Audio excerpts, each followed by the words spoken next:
On where each company in the S&P 500 rates on AI. He's unveiling it right here on Squawk Box. Prcheek used publicly available data in 4 categories and joins us live this morning. Good morning to you. Help us understand what you learned and what the rankings are. I don't know if you want to. We could play the game, if you will, the old Letterman game, move from 10 to 1, or we could go 1 to 10. Hey, I love a good game. Thanks for having me, Andrew. Excited to share a little bit more about what we found at the AI-Driven Enterprise Institute.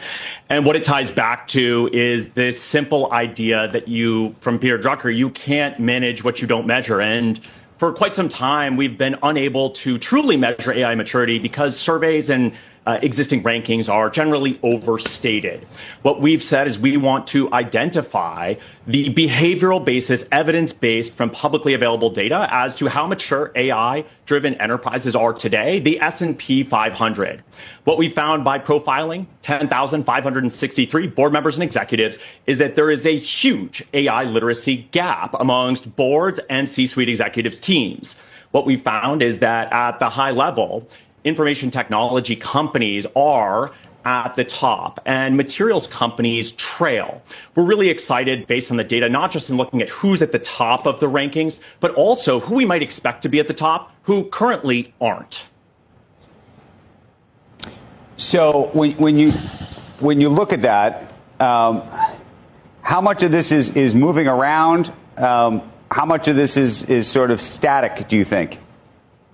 Right now, we're looking at a point in time. We've looked at the year 2025, looking at a variety of different sources. So we're tracking things that are a little bit more static, such as patent filings, focus on AI patent groups.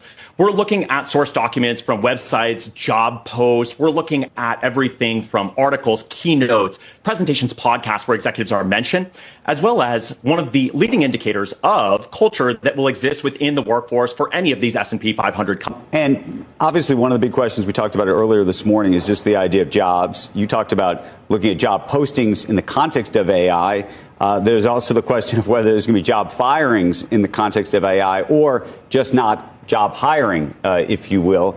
And yet it seems like in the past week or two, all of that whole sort of narrative has been flipped on its head. Where are you on that? Yeah, we're starting to look a little bit more at the data as it relates to layoffs, what that does in terms of financial performance, context around those layoffs. But we've looked at 161,645 job postings from the S&P 500. What we found is that only 5% of those are for AI-related roles. But my belief is that AI will, in time, create more jobs than perhaps it takes